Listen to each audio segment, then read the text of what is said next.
Maintenant, nous allons parler des 4 piliers de l'entrepreneuriat donc avicole. Accroche-toi, abonne-toi si tu n'as pas encore fait parce que nous allons te donner dans cette vidéo des pépites qui vont sauver donc ton élevage. Premièrement donc, le premier pilier de l'entrepreneuriat avicole, c'est connaître son marché, la maîtrise de ton marché.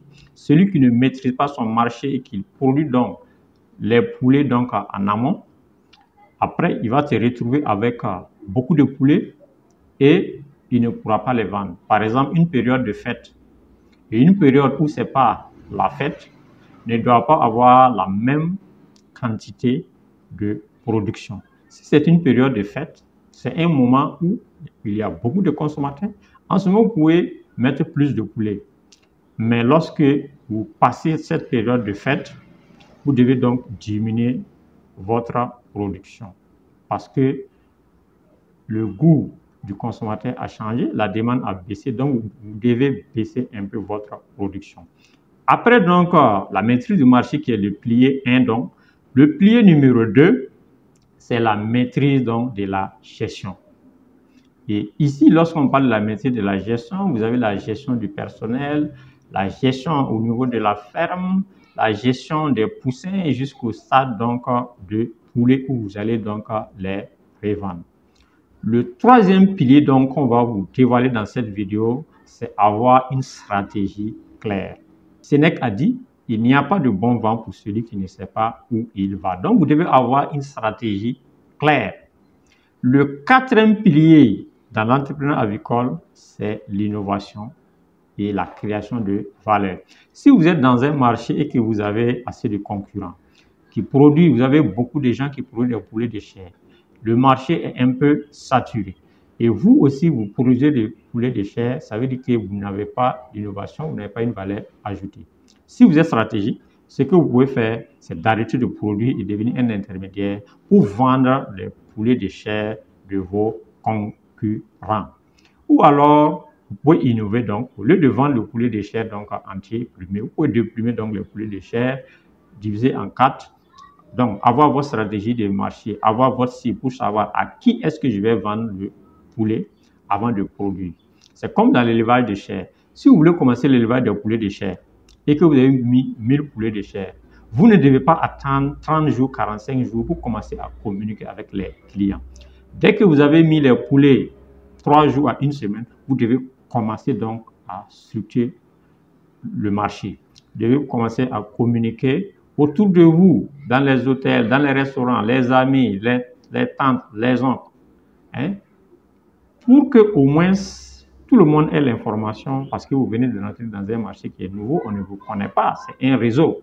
Pour pénétrer donc ces réseaux, vous devez commencer à bâtir votre propre réputation en établissant votre réseau. Mais attention, si vous attendez à la fin, les poulets maintenant ont mangé, ils ont grossi, ils ont 2 kilos, vous commencez maintenant à chercher le marché. Ce qui va arriver, c'est que les revendeurs vont venir voir vos poulets, ils savent que vous êtes nouveau, vous êtes novice dans le marché et ils vont vous proposer un prix dérisoire. Par exemple, pour un poulet qu'ils doivent payer à 2700 ou bien, je prends l'exemple d'un poulet qu'ils vont payer à 3000 francs, ils vont vous proposer 2000. Et vous êtes coincé, vous allez accepter parce que vous n'avez pas le choix. Vous n'avez pas bâti une stratégie pour vendre vos poulets vous-même. Et vous savez très bien qu'en vendant vos poulets à 2000, vous perdez. Mais vous êtes dans un dilemme, vous êtes coincé parce que si vous ne vendez pas les poulets à ce prix, qu'est-ce que vous allez faire de ces poulets? Chaque jour, les poulets vont manger et chaque jour est une perte pour vous. Parce que vous ne vous êtes pas apprêté, donc vous n'avez pas fait une formation de base avant de commencer donc ces métiers. Donc, il y a beaucoup de grands dans l'innovation que vous pouvez faire. Vous pouvez ne même pas produire et puis vendre les poulets donc, de vos concurrents. Lorsque vous avez des éleveurs qui font tous des poulets de chair, faites aussi des poulets locaux améliorés. Lorsqu'ils font beaucoup de poulets locaux améliorés, faites un peu les pondeuses. Vendez aussi les poulets pour eux. Cela aussi peut être une solution donc pour vous. Je vais vous détailler un à un chaque pilier pour que vous ayez une notion claire de qu'est-ce qui constitue les 4 piliers dans l'entrepreneuriat avicole. Ça veut dire que dans l'entrepreneuriat avicole, désormais, vous ne devez pas commencer à faire l'aviculture comme un commerçant qui commence à vendre comme ça des produits, hein, ces marchandises, dans un marché qu'il ne maîtrise pas, par fini, il va perdre donc son argent. Alors, le pilier numéro 1, à savoir le marché. Alors, à qui est-ce que tu vends tes poulets? Donc, ça, c'est la demande. Qui demande à acheter tes poulets? À qui tu vends tes poulets? Tu dois te poser cette question. Après cela, quelle est la demande réelle? Et la demande réelle ici, c'est quoi? Tu peux communiquer autour de toi. Il y a des gens qui vont te dire qu'ils veulent acheter des poulets. Mais est-ce qu'ils ont l'argent pour acheter tes poulets? Peut-être que ce sont des amis, ils t'ont juste dit ça pour t'encourager. Mais à la fin, quand tu vas revenir pour les vendre les poulets, ils vont dire qu'ils sont coincés, ils n'ont pas d'argent, etc. Donc, tu dois cibler pour savoir ceux qui ont des revenus, qui peuvent acheter tes poulets. C'est à ces gens-là que tu dois contacter avant de produire, ou bien même quand tu as commencé à produire, de communiquer avec ces personnes-là. Deuxièmement, quelle est la demande réelle? On a répondu à ça. À qui vends-tu? On a répondu à cette question. Connais-tu tes concurrents? Comme on lui a dit. Donc, lorsque vous venez dans l'élevage, vous allez trouver, il y a beaucoup de gens qui vous ont dévancé, des gens qui ont 10 ans d'expérience, 20 ans d'expérience, 30 ans d'expérience, qui maîtrisent tout parfaitement. Mais comment tu vas faire pour te différencier donc d'un tel marché? Le pilier numéro 2, la gestion. Alors, au niveau de la gestion, quand vous voulez faire l'élevage, vous devez avoir un cahier de suivi. Faire ne serait-ce qu'une petite comptabilité de base. Est-ce que tu suis tes coûts, tes bénéfices, parce que tu as investi peut-être dans ton bâtiment, dans une ferme? Combien est-ce que tu as investi dans la ferme? Si, par exemple, tu as construit une ferme à 5 millions et qu'au bout d'une année, tu as fait 4 millions de bénéfices, en réalité, tu n'as pas fait de bénéfices parce que tu compares ça d'abord au coût de la ferme. Donc, tu calcules l'amortissement. Ça veut dire que tu n'as pas encore commencé à générer. Et généralement, les premières années, quand vous voulez faire l'élevage à grande échelle, vous n'allez pas gagner parce que ce que vous allez gagner les premières années, souvent même la deuxième année, ça va constituer donc les coûts que vous allez récupérer, c'est-à-dire l'argent que vous avez investi d'abord au départ dans l'élevage. Peut-être vous avez fait un forage, vous avez acheté donc le terrain. Peut-être que vous avez pris des basse-courriers donc à l'avance. Vous avez payé de l'aliment, vous avez nourri les poulets. Pour des poules pondeuses, vous allez nourrir les poulets jusqu'à 5 mois. À partir de 5 mois, les poulets vont commencer donc à pondre. Ouais. Et lorsque vous allez commencer à ramasser les œufs, beaucoup font cette erreur. Quand ils commencent à ramasser les œufs, ils vendent ces œufs-là, par exemple 20 plaquettes par jour, à raison par exemple de 2000 francs pour les œufs de consommation. 2000 fois 20, ça fait 40 000 francs. Et la personne pense que lui, il a eu un bénéfice de 40 000 francs, alors qu'il a oublié qu'il avait investi au départ. Donc, vous devez avoir en tête toutes les dépenses, les charges que vous avez faites. Là, quand vous allez commencer donc à faire l'élevage, vous allez déposer de l'argent de côté, qu'on va appeler donc amortissement. Tout le bâtiment que vous avez construit, chaque mois, vous pouvez déposer une somme d'argent. Et c'est peut-être au bout de 3e année que vous allez commencer donc à avoir donc du bénéfice. Donc, le deuxième pilier, à savoir la gestion. Donc, on a dit, tu dois maîtriser tes coûts, tes bénéfices. Donc, connaître un peu la comptabilité ou bien prendre quelqu'un qui va t'aider donc à faire ta petite comptabilité. Alors, tu dois avoir un tableau de bord. Alors, chaque jour, les dépenses, les recettes qui ont été faites, tu dois maîtriser tout ça. Là. Sinon, à la fin de la journée, tu ne sauras pas combien tu as dépensé, combien donc tu as eu comme recette. Et tu dois faire tes bilans régulièrement. Voilà. Tu vas faire les bilans en fin de journée, tu vas faire un bilan. Chaque semaine, tu vas faire un bilan et chaque mois, tu vas faire un bilan. Là, tu vas avoir un cahier de suivi pour tout ça là. Et en fin d'année, tu auras une idée claire de la santé donc de ton élevage. Le pilier numéro 3, la stratégie. Ici, la stratégie, c'est quoi?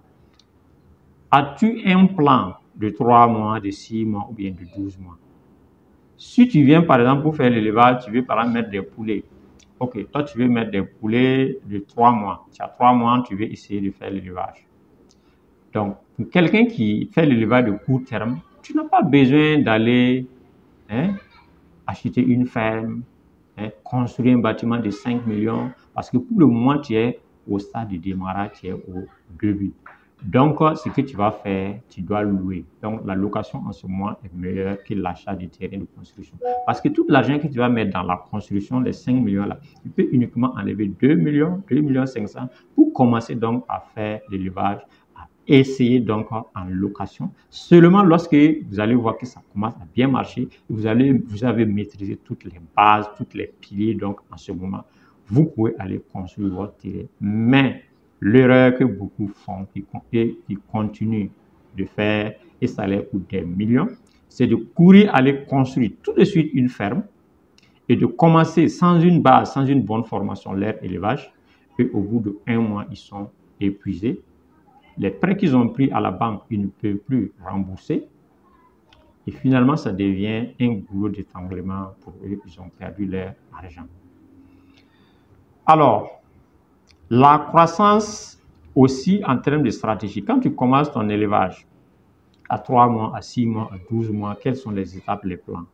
Est-ce que tu vas arrêter lorsque tes poulets vont tomber malades? Parce qu'on a vu ça. Il y a des gens qui ont commencé l'élevage et au bout de 2 mois, 3 mois, lorsque les poulets ont commencé à tomber malades, à mourir, ils sont partis, ils ont loué même la ferme. Ça veut dire qu'au départ, ils n'avaient pas une vision et des objectifs très clairs pour leur élevage. Aussi, vous devez connaître le nombre de cycles par an. C'est-à-dire que si vous avez, par exemple, si c'est des poules reproducteurs, au bout de 2 ans, vos poules qui sont des reproducteurs, ils pondent, vous ramasser les œufs là. Ils vont vieillir. En ce moment, vous devez songer à les remplacer. Mais si vous n'avez pas fait une bonne planification, vous allez mettre les poulets. À partir de 2 ans, vous allez enlever les poulets, vendre. Mais comme vous n'avez pas prévu une bande à l'avance pour les remplacer, vous allez vider votre ferme et attendre encore 5 mois pour commencer encore. Vous avez vu? Vous allez comment? Donc, vous avez vendu le poulet, vous n'avez plus de poulet, les clients vous appellent, vous n'avez pas de poulet. Et il faut que vous attendiez encore 5 mois. Vous allez mettre les poussins qui vont faire 5 mois encore et vous allez commencer à contacter les clients pour dire « Ah, je n'ai pas abandonné, j'ai recommencé encore. » Et là, vous perdez carrément donc les clients qui ne veulent pas donc attendre. Donc, vous devez avoir une bonne stratégie de croissance. Le pilier numéro 4, l'innovation. C'est un pilier qui est majeur. Donc, quand vous êtes dans l'entrepreneuriat avicole, si vous n'innovez pas, vous allez mourir. Par exemple, si vous voulez faire des poulets de chair, le manque d'innovation ici, c'est quoi? Quelqu'un qui opte pour une stratégie de production pure et simple des poulets de chair. Tu commences à produire des poulets de chair et tu vois les concurrents, les gens qui commencent à produire aussi des poulets de chair. Est-ce que tu vas abandonner cette activité ou bien est-ce que tu vas avoir d'autres stratégies pour pouvoir continuer à vendre et rester sur le marché? La réponse est bien sûr, tu dois rester sur le marché parce que tu as choisi cela comme activité. Donc, pour rester sur le marché, tu dois innover. Par exemple, si les autres vendent les poulets de chair, avec les plumes, toi, tu vas déplumer tes poulets, tu vas faire des emballages, tu vas travailler sur le marketing, sur la publicité, tu vas transformer donc tes produits et non vendre les poulets de façon crue. Et là, tu ajoutes de la valeur, et en ajoutant de la valeur, tu gagnes plus que ceux qui vendent, par exemple, le poulet plumé. Celui qui vend le poulet plumé, par exemple, à 2 kg de chair, il va vendre à 3 000. Mais toi qui vends le poulet déplumé, que tu as fait égorger, donc tu as découpé en morceaux où tu as vendu avec peut-être un système de réfrigération en arrière pour stocker donc les invendus. Et là, en ce moment, tu peux faire plus de marge que la personne. Est-ce que tu utilises des outils digitaux? Parce qu'aujourd'hui, la publicité coûte très cher. Un spot à la télé ou bien à la radio, c'est beaucoup d'argent que tu vas enlever. Donc, tu dois être sur les Facebook, sur YouTube, sur d'autres réseaux où tu vas faire ta propre publicité. Donc, tu vas faire des ciblages sur les clients. Donc, une fois que tu connais ta cible, tu peux donc payer Facebook pour qu'ils montrent ta publicité donc, à ces personnes-là. Si vous avez assez d'argent, tu peux aussi faire la publicité à la télé, à la radio, mais ça, c'est un autre niveau. Ce n'est pas pour les débutants. Donc, ensuite, au niveau de l'innovation, tu dois savoir pouvoir te différencier. Voilà. La différenciation ici, c'est ça. Quand tout le monde fait le poulet de chair, est-ce qu'il n'est pas temps de faire les poulets locaux améliorés? Quand tout le monde veut produire et vendre les poulets locaux améliorés, n'est-il pas temps d'avoir des poules reproducteurs, reproductrices pour avoir les œufs fécondés, éclore et vendre les poussins? Lorsque les gens viennent pour vendre aussi les poussins, à un moment donné, le marché est saturé. Qu'est-ce que tu dois faire? Tu dois continuer donc à innover. Voilà, tu peux mettre des poussins en couveuse, tu peux faire aussi des mini-formations, hein? Tu peux vendre les sous-produits, par exemple de l'élevage, les mangeoires, les abreuvoirs, tu peux ouvrir une petite boutique de vente d'aliments et c'est là-bas que tu vas avoir un peu plus d'argent pour rester sur ton marché. Voici donc les 4 piliers qu'on a pu développer avec vous. N'oubliez pas de vous abonner, de liker et de partager cette vidéo si ça vous a plu, car ça nous a pris beaucoup de temps pour la préparer. Voilà. Et cette vidéo peut sauver plusieurs personnes. Les conseils qu'on peut vous dire, c'est de commencer petit et penser grand. Je vous assure, ces conseils que nous sommes en train de vous donner, ce sont des coachings à hors prix. Ailleurs, des gens seront peut-être prêts à payer 100 000, 200 000 pour avoir ces conseils. Vous avez ces conseils donc gratuitement. Si j'avais eu ces conseils avant, les erreurs que nous avons eu à faire dans l'élevage, nous n'allons pas les faire et actuellement, on serait allé de l'avant. Donc, ne faites pas les mêmes erreurs. Voilà. Vous avez plusieurs personnes, on fait des formations, on explique l'élevage, mais personne ne vous parle de l'entrepreneuriat avicole. Et c'est lorsque vous allez prendre l'élevage comme une entreprise, en ce moment, vous allez commencer à rentabiliser. Vous n'avez pas besoin de millions pour débuter dans l'élevage, mais il faut une vision ambitieuse. Ce que tu fais aujourd'hui prépare ton entreprise demain. Je vais vous donner un exemple concret. Si vous prenez 100 poulets bien gérés, avec une base solide, vous formalisez petit à petit votre activité en faisant des petites fiches de suivi, de budget, en vous formant constamment. Donc, vous pouvez vendre ces produits comme un pro en faisant des photos de vos poussins, de votre élevage, faire des réseaux sociaux, communiquer autour de vous. Maintenant, je vais partager avec vous un autre secret qu'on ne vous révèle pas, à savoir le cycle de production, qui est une erreur courante dans l'élevage. Et cette erreur est courante et beaucoup de gens ont perdu des millions. Lorsque vous produisez, vous vendez, vous attirez de l'argent et vous recommencez. Ce modèle empêche la croissance. Produire, vendre, attendre l'argent. Produire, vendre, attendre l'argent. Produire, vendre et attendre l'argent. Voici un modèle qui n'est pas bon et c'est un modèle qui ne fait pas développer votre entreprise, votre élevage. Parce qu'il crée des interruptions, beaucoup d'interruptions et des pertes. Vous allez mettre des poulets, ils vont arriver à terme, vous allez les vendre, vous allez attendre 3 mois, 4 mois pour commencer encore. Vous voyez? Donc, sur l'année, si c'est 12 mois, vous avez déjà perdu 3 mois, il vous reste 9 mois. Le cycle optimisé ici, c'est quoi? Si vous voulez avoir un cycle optimisé dans l'élevage, vous devez planifier plusieurs cycles à l'avance.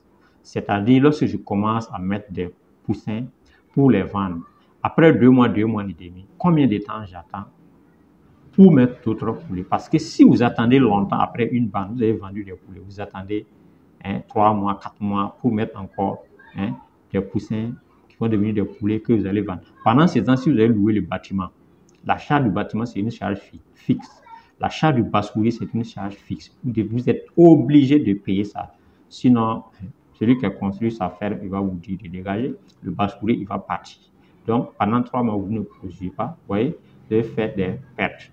Donc, vous devez planifier plusieurs cycles à l'avance. Donc, vous devez diviser donc les lots, vos lots de poussins de poulet pour lisser la production. Le lissage de la production ici en agriculture, c'est quoi? Donc, si vous voulez par exemple mettre 2000 têtes, ne mettez pas les 2000 têtes en même temps. Donc, les 2000 têtes de poulet, vous allez donc diviser donc les 2000, vous pouvez faire 4 bandes de 500, 500, de telle sorte qu'il n'y ait pas donc d'interruption, parce que les périodes d'interruption sont les périodes où les clients fuient. Donc, à défaut, restez donc dans le réseau quand vous n'avez pas de poulet pour prendre avec d'autres éleveurs de confiance qui ont des bons poulets, qui peuvent vous faire un bon prix pour avoir un peu de marge. Vous devez donc anticiper les ventes et les dépenses. Voilà, l'anticipation ici, c'est quoi? Vous devez, par exemple, quand tu mets les poulets de chair ou les poulets locaux là, les poulets locaux, hein, donc vous avez eu les poulets locaux, les poulets de chair, à une semaine, vous anticipez, vous commencez à faire la communication autour de vous. Vous ne devez pas attendre à la fin. Les poulets sont devenus gros pour aller chercher donc les clients. Seulement, vous allez vendre à un mauvais prix. Et quand vous allez nourrir plus les poulets vont devenir plus gros. Vous n'avez pas un marché où les clients qui viennent veulent des poulets qui ont 2 kg, 3 kg. Si c'est pour la grillade, 1 kg 500, 1 kg peut-être 500. Vous devez anticiper aussi les dépenses. Alors, vous avez mis 1000 poulets, que ce soit chair, pondeux ou bien locaux améliorés. Vous devez maîtriser toute la dépense de ces 1000 poulets. Si ce sont les poules pondeuses, jusqu'à 5 mois, vous devez scaler, donc arrêter toutes les dépenses qui vont venir. Ça, doit être bouclé. Mais si vous avez calculé, vous n'avez pas suffisamment l'argent, vous avez commencé pour produire 1000 poulets qui doivent atteindre 5 mois pour pondre les œufs de consommation. Et au bout de 3 mois, vous êtes bloqué. Et parce qu'on a vu ça, des éleveurs ont mis des poulets arrivés à 3 mois, ils ne peuvent plus continuer parce que l'argent est fini. Finalement, ils ont vendu ces poulets-là à des vils prix, à d'autres personnes qui ont pris les poulets pour continuer donc à les conduire. Et en ce moment, ils ont perdu. Ou bien on a vu des éleveurs aussi qui vont mettre des poulets. Lorsque les poulets tombent malades, ils n'ont pas l'argent pour payer donc les médicaments. On a vu aussi des éleveurs qui ont mis des poulets. Lorsque les poules tombent malades, ils ne savent pas et comment soigner ces poules. En ce moment, ils se lèvent pour chercher les vétérinaires pour venir soigner donc ces poulets. Donc, soyez donc prévisibles. Une planification réussie, c'est quoi? C'est une planification qui crée un calendrier de production annuel qui prévoit les pics de demande lors des fêtes, lors des saisons. Les périodes de forte consommation sont des périodes de pic. À ces périodes-là, si tu produis 100 poulets, 200, 300, tu peux multiplier le nombre de poulets. Mais là, l'erreur qu'il ne faut pas faire, c'est de vendre cher. Parce que si vous vendez cher en période de pic, les gens par fin vont aller ailleurs. Soit ils vont aller payer du poisson, ils vont aller payer de la viande de bœuf, de la viande de mouton, de la viande de cabri, etc. Voilà, parce que vous vendez cher. Vous pensez que c'est une période de pic, la demande est forte. Donc, vous êtes maître sur le terrain, vous faites cher, les poulets vont finir par rester dans vos mains. Donc, vous pouvez acheter en gros pour réduire donc les prix. Pour tout ce qui est abreuvoir, mangeoire, le matériel d'élevage, si vous achetez en gros, retenez ça, je répète, acheter en gros, ça va réduire les prix. Par exemple, si tu veux payer, par exemple, si tu payes un sac d'aliments par jour, si le sac d'aliments, on te vend par exemple à 15 000, mais lorsqu'on sait que chaque jour vous payez en gros les sacs, vous allez donner l'argent peut-être pour 10 sacs. En ce moment, les sacs de 15 000 là, ça va vous revenir donc peut-être à 12 000, 13 000. Ceci est une première partie de cette vidéo. Donc, dans la vidéo à venir, la semaine qui va venir, je vais partager avec toi comment donc construire une marque, des logos, tout ça dans la publicité, autour donc de ton élevage. Merci de suivre cette vidéo, de partager, de liker surtout si tu as trouvé que c'est une vraie valeur pour toi, parce que c'est une formation, c'est une mini-formation. Cette vidéo à elle seule vaut une formation où il faut payer peut-être 50 000 francs pour suivre. Mais pour avoir donné cette formation gratuitement, mets au moins un like, abonne-toi, partage cette vidéo, mets-nous en commentaire les expériences que tu as eues à faire aussi dans l'élevage. Ça peut aider plusieurs personnes qui sont aussi donc dans l'élevage. Merci.